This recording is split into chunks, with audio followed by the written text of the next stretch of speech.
Oi, oi, gente! Sejam muito bem-vindos ao meu canal. Eu sou a Liandra e eu conto relatos todos os dias aqui pra vocês de segunda a sexta-feira. Bom, se por um acaso, né, você caiu de paraquedas aqui no canal, eu também conto relatos mais curtos no meu TikTok, no meu Instagram, e essas redes sociais estão aqui embaixo na descrição do vídeo. Se por um acaso você tiver aí algum relato para me enviar, os relatos devem ser enviados pro e-mail que já fica aqui embaixo na descrição, assim como o link lá pro Spotify. E bom, como vocês já sabem, eu não gosto de enrolar na introdução, então já vamos para o relato, mas antes não se esqueça de se inscrever no canal, de curtir o vídeo e de hypar, né, se tiver aparecendo aí essa opção para você. Bom, agora sim, recadinhos dados, vamos ao nosso relato que se chama Será que fui uma maledite para minha família adotiva ou apenas fui o karma deles? Vamos ver. Liandra, já passei no chat GPT para arrumar o texto, então tá tudo ok. Então vamos lá. Olá, Lilica Repelica, como está? E Lilica, por favor, não altere o título, pois assim eu vou saber que o relato é meu, tá? Pode deixar, geralmente eu não altero, não. Eu só coloco, né, quando não vem título, né? Ainda mais quando é um vídeo com um único relato. Então, geralmente eu não altero o título por causa disso mesmo, pra pessoa saber que o relato é dela. E bom, Li, eu já vou avisando que esse relato é muito grande e já vou te pedindo desculpas, pois eu tenho que explicar tudo pra ninguém ficar confuso. E você pode falar os nomes à vontade, pois estão todos trocados. Eu não vou falar o nome da cidade onde aconteceu o relato, pois é uma cidade muito pequena onde todo mundo se conhece e vão saber quem é realmente. Bom, esse caso ocorreu quando eu ainda era uma criança. Tudo começou quando eu tinha 7 anos de idade. Eu me chamo Ana, hoje tenho 23 anos e moro na capital de São Paulo. Moro com a minha mãe verdadeira e com os meus 2 irmãos. Hoje eu tenho uma vida tranquila, mas nem sempre foi assim. Desde nova, sempre tive problemas com a minha família, minha mãe e o meu pai. Meu pai, quando estava vivo, ele era da vida ali do crime, vivia uma vida de foragido. E a minha mãe, ela sempre fez de tudo ali por mim, assim, para eu poder ter as minhas coisas, sabe? Sempre fez de tudo para eu poder ter tudo. Porém, ela era muito esquentada, muito bravinha, sabe?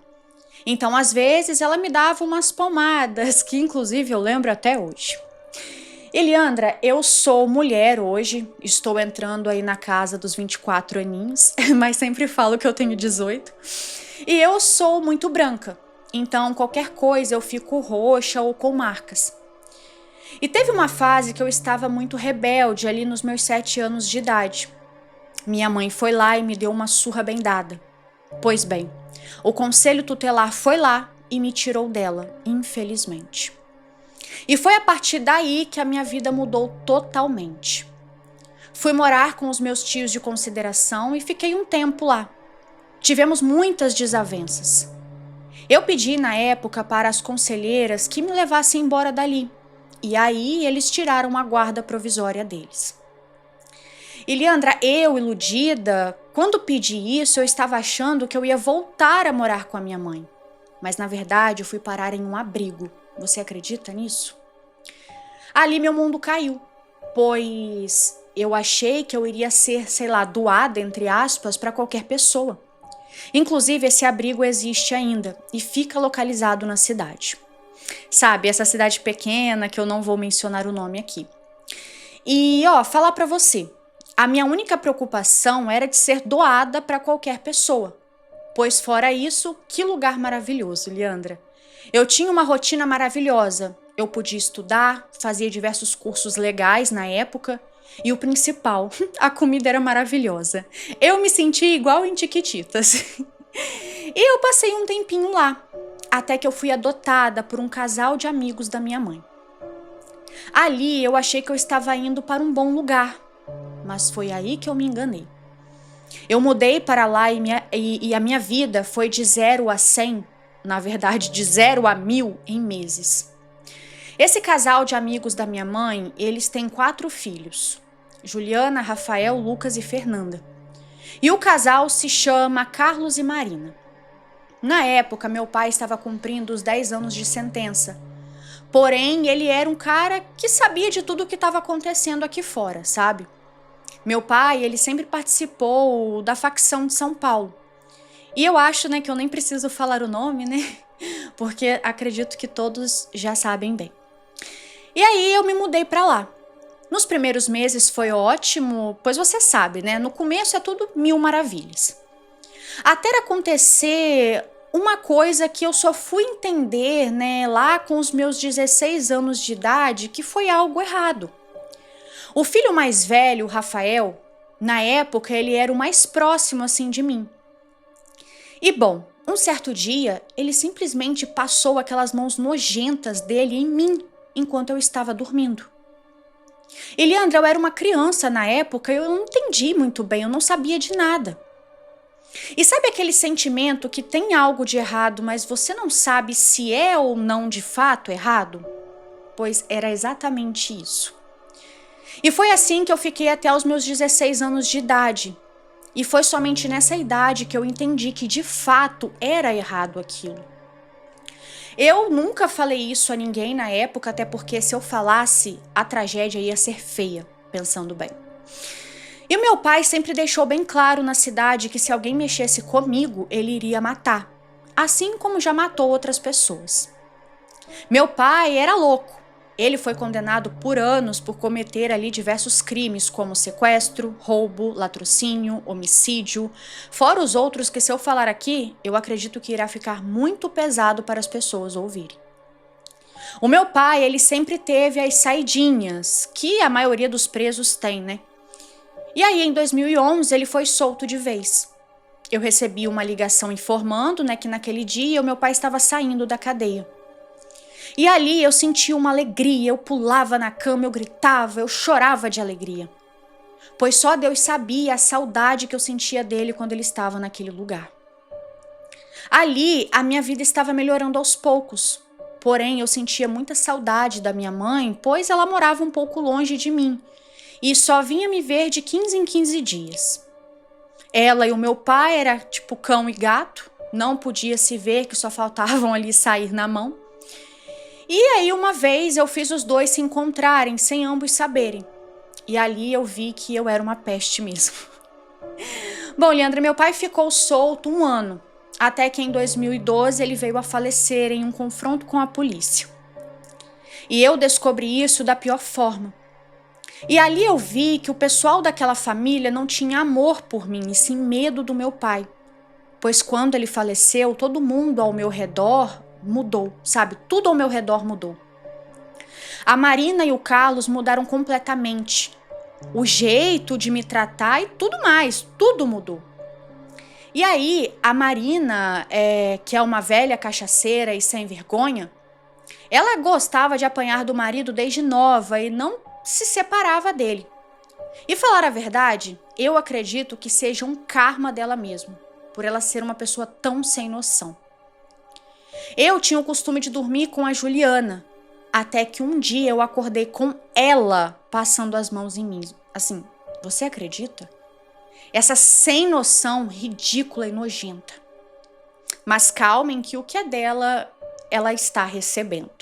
Então, gente, pelo que eu entendi, ela até falou, né, que ela só foi entender isso depois com 16 anos, mas ela, tipo, meio que explica isso dando um salto no tempo. Então, eu acho que tudo isso que tá se passando aqui, ela não tinha 16 anos ainda, né? Tipo antes, né? Logo assim que ela foi morar com eles, enfim, né? Tipo, um ano depois, né? Que aí o pai dela saiu, enfim. Mas voltando aqui. E bom, depois que o meu pai faleceu, eu entrei em uma depressão profunda. Eu pensei diversas vezes em me matar, pois a dor do luto era insuportável. Nas noites antes de dormir, eu sempre falava assim, sozinha, sabe? Eu jogava ao vento. Nossa, pai, você foi embora e nem se despediu de mim, né? E aí eu ficava falando isso, sabe? E Leandra, pra que eu fui falar isso? Em uma certa noite, eu simplesmente sonhei com ele me dando tchau. E aí eu acordei pior ainda, pois eu estava com o coração tão apertado, sabe? Com aquele nó na garganta que eu nem consigo explicar direito. E bom, desse dia em diante eu me revoltei com tudo. Fiquei uma pessoa muito bruta, muito fechada, sabe? Inclusive eu não sou muito de conversar até hoje. Depois de tudo assim que eu passei, que eu vi o tratamento das pessoas comigo, eu lembro que eu comecei a jogar uma praga em cada uma daquelas pessoas ali daquela família, sabe? E vamos lá, eu vou te contar em que cada um, né, passa até hoje. Bom, a Juliana, a filha mais nova, a mais amada por eles, depois que eu vi ela passando as mãos em mim, eu desejei a ela que ela se afundasse cada vez mais na doença dela. E hoje ela vive internada por conta da diabetes dela. E esses tempos atrás aí ela fez uns exames que eu fiquei sabendo, onde os médicos não conseguiram descobrir assim 100%, né, o que ela realmente tem.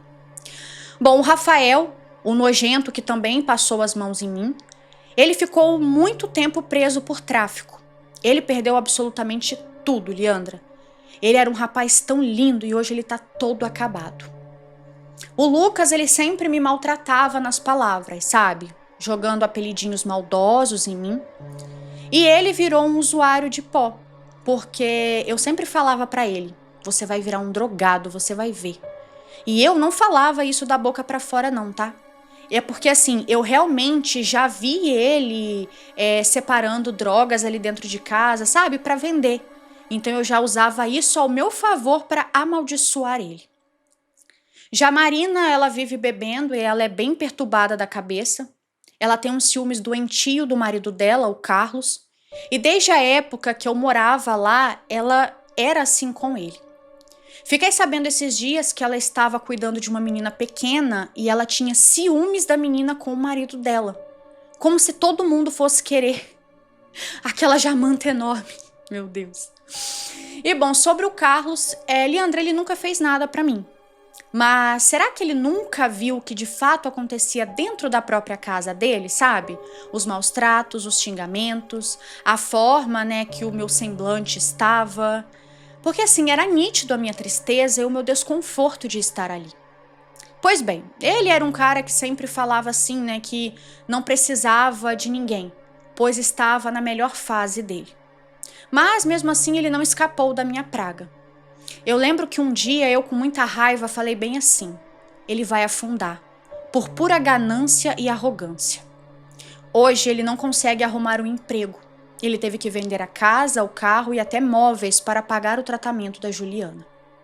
Hoje eu sei que nenhum deles possui paz, pois todos eles estão pagando o karma que é deles. E eu acho pouco, de verdade. Sei que tem gente que acha que eu estou sendo rancorosa ou outra coisa, mas só Deus sabe o que eu passei.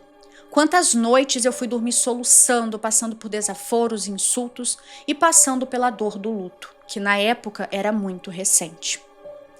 Leandra, todos eles me pediram perdão, pois eu acredito que todos eles sabem bem o que fizeram comigo, né? Mas eu não posso perdoar da boca para fora. Eu realmente preciso perdoar de todo o coração, porém o meu coração ainda não aceitou tudo isso. E cada dia que passa, cada um deles definha. Leandra, esse ano eu vou entrar na casa dos 24 anos, e se eu falar que eu superei, eu estarei mentindo, pois parece que eu ainda vivo isso, sabe? Foram anos tentando me recuperar de um estrago que eles fizeram, tanto na minha vida quanto na minha mente, que nunca mais foi a mesma. E vocês devem estar perguntando sobre a minha mãe, né? E, gente, hoje eu vivo bem com a minha mãe. Infelizmente, a minha mãe não podia fazer muita coisa, mas ela sempre recorria na justiça, né? Para o juiz me devolver a ela. Até que na época houve uma audiência e o juiz, né, me perguntou se eu queria voltar a morar com ela. E eu falei que sim. E aí, a partir dali, eu voltei para casa. Porém, eu só tive coragem de contar tudo para minha mãe, né, o que aconteceu de fato, no meu aniversário de 23 anos em 2025. E, Leandro, eu só contei porque eu estava muito bêbada no dia. Era o meu aniversário, eu saí para curtir, né, beber um pouco. Porém, nesse dia me deu um sentimento muito ruim, muito triste. E eu entrei dentro do carro chorando horrores. E ali, na minha mente, eu só queria ver a minha mãe e chorar. Inclusive, eu estou escrevendo isso agora chorando. Ah, tadinha. E é porque eu sou assim, sou dramática mesmo. Eu tô rindo, gente, porque ela mesma riu aqui, tá? E quando eu cheguei em casa, eu fui, deitei na cama da minha mãe, muito bêbada. Eu só sabia chorar pra ela. E ali foi a primeira vez que eu realmente me abri pra alguém falando tudo o que eu passei. E pasmem, a minha mãe acabou com a raça de todos, falando que se soubesse na época, ela estaria presa junto com o meu pai até hoje, porque os dois teriam matado todos. Ela também riu aqui. E eu disse, né, gente, ela era bravinha. E inclusive ela chora quando ela vai falar desse assunto, né, pra alguém. Mas é isso, Liandra, hoje eu sou bem de vida, aliás, eu sempre fui, graças a Deus. Eu cresci em um berço evangélico, mas hoje me encontro afastada, porém quero muito voltar para a igreja. Respeito todas as religiões, mas é lá que eu me sinto bem. E teve uma coisa que eu esqueci de te falar no relato, é que o meu pai, quando faleceu, ele visitou a minha mãe em casa, dizendo que estava precisando de orações, pois ela é evangélica. Mas aí isso fica para um outro relato, porque é bem sinistro, né? Algo sobrenatural. Leandra, desculpa pelo relato grande, mas eu queria, né, explicar tudo certinho. Um beijo pra você e sua família. Amo os seus vídeos e ouço todos os dias no Spotify. Inclusive, eu coloco todo mundo pra ouvir junto aqui na empresa e todos te seguem agora. Que legal. Ó, um beijo, tá? Muito obrigada. Aí, ela me mandou foto da família e, assim, gente, eu até vi essas fotos ontem. Eu só não vou lembrar exatamente a imagem. Quando eu separei o relato. Só que na hora que eu mandei o e-mail, né, pro e-mail que eu leio, não veio. Aí eu não vou conseguir, tipo, fazer comentários, né, igual eu sempre faço quando tem foto, elogiando e tal, porque não veio as fotos, né, mas eu sei que ela realmente mandou, porque tava no e-mail, né, eu acho que ela mandou, tipo, separado, foi algo assim que aconteceu, se eu não me engano, mas ela me mandou, né, as fotos da família e tudo mais, mas ó, um beijo, tá, muito obrigada. E, gente, que doideira, né, essa questão do conselho, assim, enfim, me lembrou muito, né, o caso daquela menina, eu não vou lembrar o nome dela agora, até que ela viralizou, tipo, ela é engraçada, que o pessoal do conselho foi lá, né, só que, tipo assim, ela não deitou pro pessoal do conselho, né, ela começou a falar que o menino gritava porque ele é autista, ela não consegue controlar ele, vocês devem saber, acho que é Mariana, não sei se é Mariana ou Marina, é um negócio assim, e isso acontece muito, né? Às vezes, enfim, há alguma desavença ali na casa, aí os vizinhos vão e fazem a denúncia e realmente, gente, tira a criança da mãe mesmo e, tipo assim, se for muito pequenininha, igual, por exemplo, era o que, assim, ela era na época bem pequena, assim, acho que ela tinha 7, né? Se eu não me engano é 7 que ela fala ali. E aí é só depois de um tempo, né, quando a criança, é isso mesmo, há 7 anos, quando a criança ela já tem um pouco mais de autonomia, se eu não me engano, eu acho que a idade é 12, não sei se é 12. Ou é 9 ou é 12, é um negócio assim, que aí a criança ela pode escolher com quem ela quer ficar quando, né, no caso, a família vai atrás, igual aqui o caso, a mãe dela ficava indo atrás na justiça para tentar ter a guarda dela de volta, aí a criança pode escolher. Mas isso acontece, tipo, muito, muito, muito, tipo assim, mais do que muita gente, assim, possa imaginar. Eu tô falando isso porque às vezes as pessoas podem não acreditar, né, é claro, né, gente, que bater numa criança não é certo, né, mas a gente sabe que no dia a dia, na vida, uma hora ou outra, enfim, ainda mais antigamente, né? Hoje em dia eu acho que as pessoas, elas têm mais consciência das coisas, são mais conscientizadas também das coisas. Então, no passado, né, uns anos atrás, assim, os pais tinha muito isso de bater, tudo era bater e tal. Hoje eu vejo já que, tipo, isso tá mudando bastante, né? Que os pais tentam, sei lá, conversar mais, enfim. Só que, sei lá, parece que antigamente o pessoal fazia mais isso, né? E aí, assim, se alguém denunciar igual ela ficou com as marcas, assim, é na certa que o conselho tutelar vai fazer alguma intervenção. Então, provavelmente, tipo, alguém viu e denunciou a mãe dela, sabe? E, enfim, então assim, só tô explicando pra vocês entenderem que realmente é algo que acontece muito. E aí, uma coisa que eu fico, assim, muito pensativa sobre, né? Por que que uma família, ela aceita, né, enfim, adotar a criança, ficar ali com a criança, sendo que ela não vai tratar a criança bem? Eu tô falando, assim, eu tô jogando essa pergunta e essa dúvida no ar, porque não é a primeira vez que eu vejo isso daqui. Que aí o casal vai e adota e começa a tratar a menina como se ela, ou o menino, sei lá, a criança, como se fosse um encosto ali. Aí eu fico muito pensativa, tipo, por quê? E aí até me surge uma dúvida, será que, enfim, existe algum programa, por exemplo, do governo que por aquela família estar recebendo aquela criança ali, ela recebe alguma coisa, tipo, enfim, vocês entenderam o que eu tô querendo dizer? Tipo, algum tipo de salário, alguma coisa assim. Porque, gente, não é a primeira vez. Na verdade, eu já vi isso várias e várias vezes nos relatos aqui. Da pessoa, da família ir adotar. Aí, tipo assim, simplesmente começa a maltratar a criança. E eu fico muito nessa dúvida porque eu conheço pessoas que querem adotar e é uma burocracia do cacete. Então eu fico assim, cara, como que, tipo assim, para algumas pessoas é uma puta de uma burocracia, você tem que comprovar renda, você tem que comprovar que a criança vai ter uma vida extraordinária, plano de saúde e tal. Só que aí do nada vem uns relatos tipo esse, onde a família pega e ainda fica fazendo maldade com a criança. Então, não sei, eu acredito que deve ter alguma coisa nisso aí, não sei lá, enfim, algum programa onde a família se beneficia, porque, eu juro, não faz sentido, não entra na minha cabeça a família já ter, às vezes, vários filhos, não conseguir criar direito nem os filhos que tem, e me inventa de adotar uma criança pra sofrer na mão deles e dos filhos.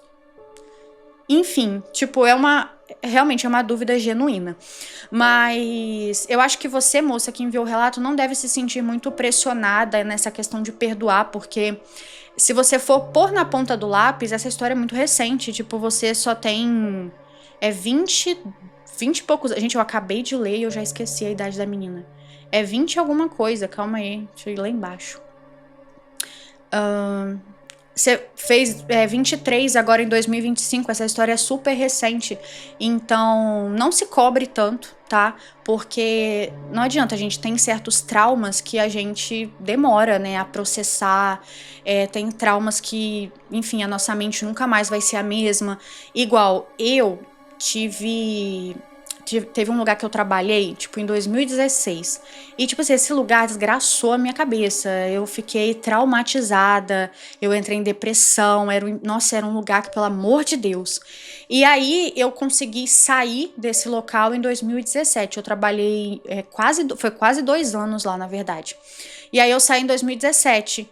E, gente, ó, falar a verdade pra vocês, só no ano passado que eu consegui entrar nesse lugar pra comprar uma coisa. Porque eu passava mal só de passar na porta. Quem dirá entrar. Aí no ano passado eu precisei, aí eu tive que ir, né? Porque eu não achei o que eu precisava em outros lugares. Aí eu fui lá, então olha só o tempo, né? E até hoje eu não gosto, tipo, enfim, eu só vou lá em extrema necessidade. E uma coisa que eu fico pensando é que, por exemplo, isso que eu estou usando como exemplo, que foi onde eu trabalhei, é tipo isso aqui perto do que ela passou. Então, assim, é óbvio que em tão pouco tempo você não vai conseguir perdoar essas pessoas, você não vai conseguir lembrar disso como uma lembrança ruim, mas que não te afeta tanto, porque ainda é recente, né? Então não se cobre tanto, tá? Porque foram coisas muito pesadas que você passou, então é completamente compreensível você ainda não ter perdoado. E digo mais, e se você também não quiser perdoar, então, tipo, vai de você, mas é super compreensível também se você não perdoar. Mas enfim, de qualquer forma, muito obrigada, tá, pelo carinho, por compartilhar com a gente aqui a sua história.